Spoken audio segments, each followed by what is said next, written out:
মিশো থেকে বেশ কটা জুয়েলারি আনিয়েছি একটা শ্যুটের জন্যে। সেগুলোই আজকে তোমাদের সাথে শেয়ার করব। তো এই ফার্স্ট পার্সেলটা ছিল একটা চেইন আর এটা আমার দরকার as a hair accessory. Quality আমার মোটামুটি লেগেছে, সামনে থেকে দেখে বোঝাই যাচ্ছিল একদম ফেক, মানে কালারটাই এরকম যে পুরো বোঝা যাচ্ছে। বাট অফকোর্স ক্যামেরাতে অতটা বোঝা যাবে না, সো আই এম কিপিং ইট। এই নেক্সট পার্সেলটায় যে জিনিসটা আছে সেটা আমি এত খুঁজেছি আর সব জায়গায় এত দাম, মানে কিছু কিছু ইনস্টাগ্রাম স্টোরে এগুলো 1200-1300 এত দামে বিক্রি করছে। আমার যেহেতু শুধু শ্যুটের জন্যই দরকার, তাই কতটা লং লাস্টিং হবে বা কিরম কোয়ালিটি হবে ওটা নিয়ে আমি কনসার্ন ছিলাম না। বাট সিরিয়াসলি বলছি, 350 টাকায় এত ভালো কোয়ালিটি আমি এক্সপেক্ট করিনি। কতদিন টিকবে তো জানি না, বাট এটার ফিনিশিংটা এত ভালো এসছে, মানে বিয়ন্ড মাই এক্সপেকটেশনস।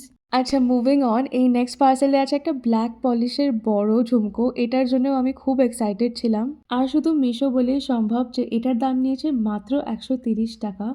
এত ভালো ফিনিশিং আর কোয়ালিটি, দেখতে যতটা হেভি লাগছিল, কানে পরে কিন্তু খুবই লাইট ওয়েট। আর ফাইনালি আসি আমাদের শেষ পার্সেল আনবক্সিংয়ে। এটার মধ্যে আছে অনেক কটা ক্লাচার।